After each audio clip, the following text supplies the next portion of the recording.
the opening game of the Six Nations next week, and I absolutely cannot wait. I'm so excited, and it's going to start off with a bang. Ireland versus France. Now, in this video, we're going to be deciding and picking who we think Ireland should choose and who we think Ireland might choose. Obviously, this is just speculation. We don't know actually who they're going to choose, but it's going to be very interesting to see who they do choose. I've got a list here of 23 that I think Andy Farrell will go with and I think he should go with. Let me know in the comments down below if you guys do agree. If you don't agree, let's talk about it. Can't wait for the Six Nations. It's going to be absolutely awesome. This first game, Ireland vs France, is going to be a spectacle. Two of the teams that are probably favourites right now alongside England. So whoever wins this game probably has a very good chance of winning the Six Nations. So as much as it's the first game, it should be treated as a final. So this is going to be awesome. But before we do get into it, guys, if you do enjoy the content, please don't forget to subscribe to help the channel grow. We're going to be covering all of the international rugby this year. Previews, reviews, player ratings, who every team should pick. It's going to be awesome. It's going to be exciting. So please don't forget to subscribe to help the channel grow if you guys do want to. And let's get right into it. So who do I think Ireland should pick? And who do I think Ireland will pick? Now for me, I think they're going to go... Obviously, Andrew Porter's injured. There's a few injuries in the Ireland team right now. So I think there's going to be, and a few disciplinary things as well, issues. So I think there's going to be some positions that are probably sealed now, that are pretty much no-brainers. But there's going to be, especially looking at the bench, it could go anyway. So for me, I've gone number 1, Finlay Bealham. I think that's a bit of a no-brainer now with Andrew Porter out. Dan Sheehan at number 2, the in-form hooker in World Rugby right now, alongside the likes of Malcolm Marx. And then I've gone for Tide Furlong at number 3. The old guy now, but he's still playing good rugby. And I actually think recently, especially last year, near the end of the last year, he actually stepped it up a bit and started playing really good rugby. And he's a guy you can fling a pass 50 meters if he wants to. He's such a good player, and he's very skillful for a prop as well. And number 4, I've gone for Joe McCarthy. I think he's been really good for Leinster recently. You can't keep him out of the side. He's a big guy. He's playing physical rugby right now. And I think he's just an informed guy you can't avoid. And number 5, I think they will go with James Ryan. I know there are some other locks right now playing really well, but I think they will go for James Ryan. He's tested at this level, and I think for this first game especially, you can't really try things out. You got to know what you want to do, and you got to pick guys that have been at that level and have won big games at that level. Number 6, I think this guy currently is probably the best number 6, maybe number 2, number 6 in World Rugby right now. Tide Byrne, phenomenal player, the informed guy for Ireland right now. He is definitely right now the best forward in Ireland's team, in my opinion, the informed forward. And it's crazy. A few years ago, he was like benching, starting. You didn't really know where he was in the team. He was playing lock. You didn't know where he was. But recently, he's become the best forward in the squad, in my opinion, and he is unavoidable. Number 6, Tide Byrne, he will play number 6. Number 7, Josh van der Flier. A guy who's also really stepped up his game a lot recently. I think some of the carries he's been making for Leinster, he's been really a bit more aggressive with his carries. He's running a bit more with a purpose. It seems like he wants to be in that jersey again. And I think he feels a bit hard done by that he didn't get the starting jersey for the Lions tour. So he's obviously trying to make his way back and prove that he wants to be in that jersey for the next tour to New Zealand. And I mean, he's a guy that can really make or break a game for a team. He's so athletic, he's so fast, and I think he's a guy that France will need to watch carefully because he's very quick, he's very skillful, and I think Josh van der Flier is really coming back to his best recently, and I expect the big Six Nations from him. Number 8, the captain. You're not going to bench a captain. Caelan Doris, in form as well. He'll be looking to get back to his best form, though. I think with a few injuries recently, he hasn't been at his absolute best. He's still been world class, but I think Caelan Doris needs to get back to his best. And if he can do it in this game, he can honestly help Ireland win. At number 9, I've gone for Jamison Gibson Park. I think he's one of the top 5 scrum-offs in the world right now. But a common theme with some of these older guys is that they haven't been at their best recently for Ireland and at club level. So hopefully he can get back to his best. A few years ago, he was the one guy, people were comparing him to Dupont, saying, I don't know, he's number 1 in the world. But now he's kind of faded a little bit, but he can definitely get back to that. I think scrum-off's a position, especially the way he plays, and he just makes little changes in his game that can go a long way, and he can really change a game with some small passages of play. I mean, some of his skip passes, some of the decisions he makes as a playmaker. He's one of those scrum-offs in World Rugby that they put a lot of emphasis on for playmaking in their team, and I think he can change the game for Ireland. So I'd like to see him get back to his best. Number 10. This was a hard one. There were 3 very good options, but I've gone for Jack Crowley. I think he deserves to be there. I think last year against the All Blacks, I know they lost, but he was still probably the most competitive player for Ireland in that game. He's a good kicker. I know most of the teams have been struggling with kicking recently for Ireland. Not too bad compared to some of the other nations, but I think Jack Crowley is the right guy for that. He's a competitive guy, and putting him around these really good players just makes him better, and he can make them better as well. And number 11, I almost wrote Balakoon down, but I've gone for James Lowe. I think he's still a guy at that level.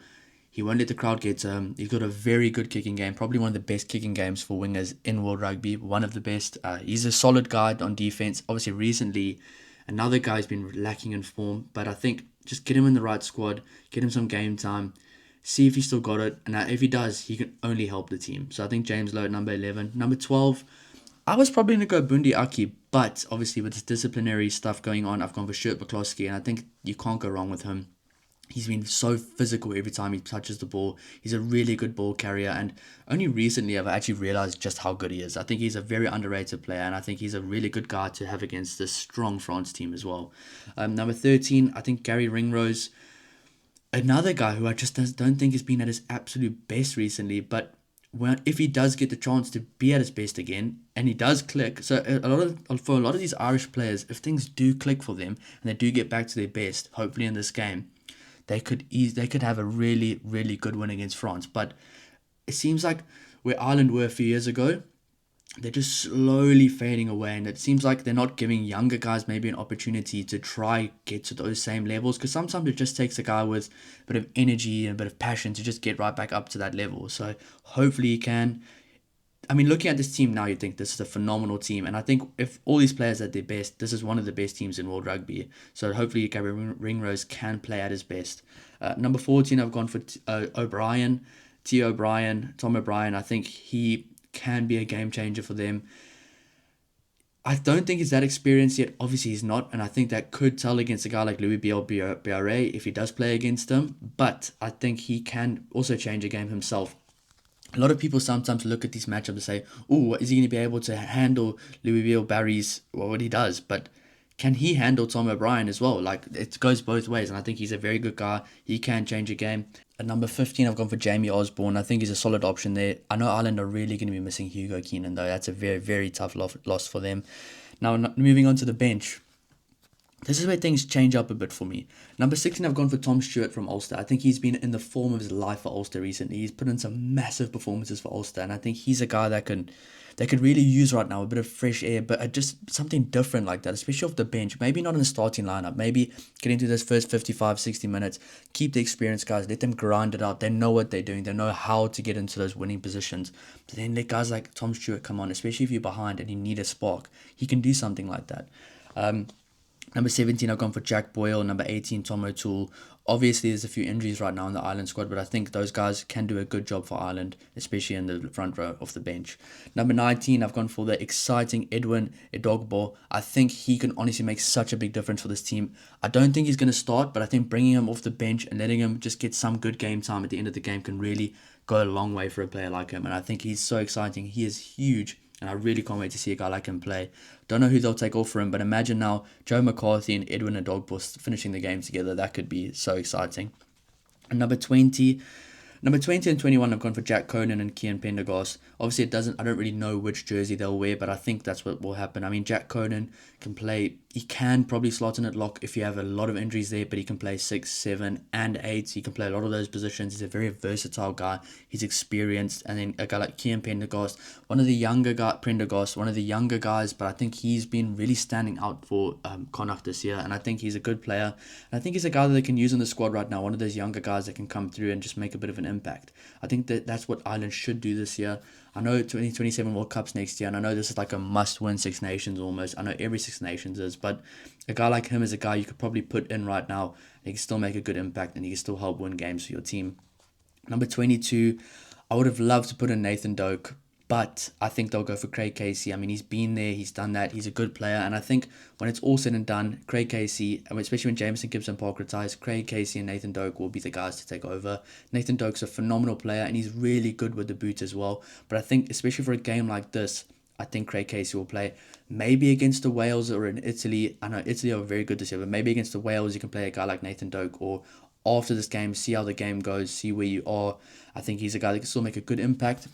Nathan Doak might play, and I really like him. He's one of my favourite players currently, but I think Craig Casey will play, and then Kieran Frawley I've gone for at number 23, a utility back who can play all over the park. He can play centre, he can play fly half, he can play wing, he can play fullback. So I think he's a guy that you just should have in the 23 jersey, like a bit of a last resort. If anybody gets injured, he can come on, and if you see someone's maybe not having their best day, you can change a few things around in the back line and slot him in wherever.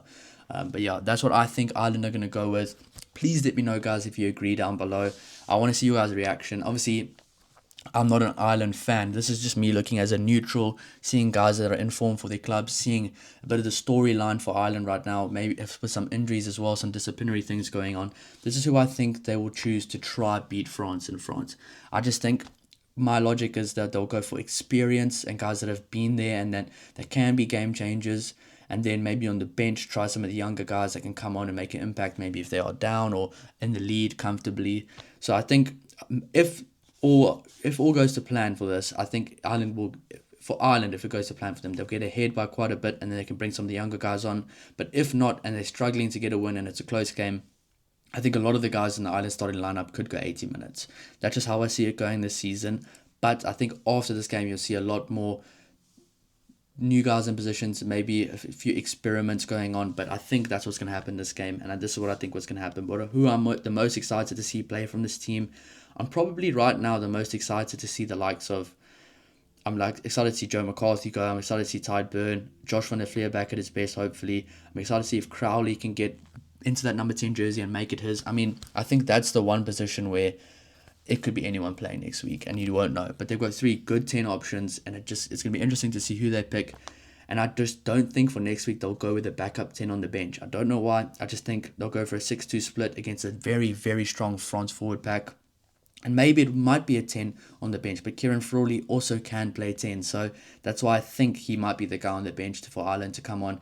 If somehow Crowley gets injured, you can put Frawley there. You can change a lot of things around in this backline for Ireland. So that's what I think, guys. If you did enjoy the video, if you want to see more of this, please don't forget to like, subscribe to help the channel grow. We'll be doing this probably every week. It will change every week probably, unless for some reason they keep the exact same team, the whole Six Nations, no injuries. But yeah, guys, if you do enjoy, please don't forget to subscribe to help the channel grow, and we'll see you in the next video. Cheers.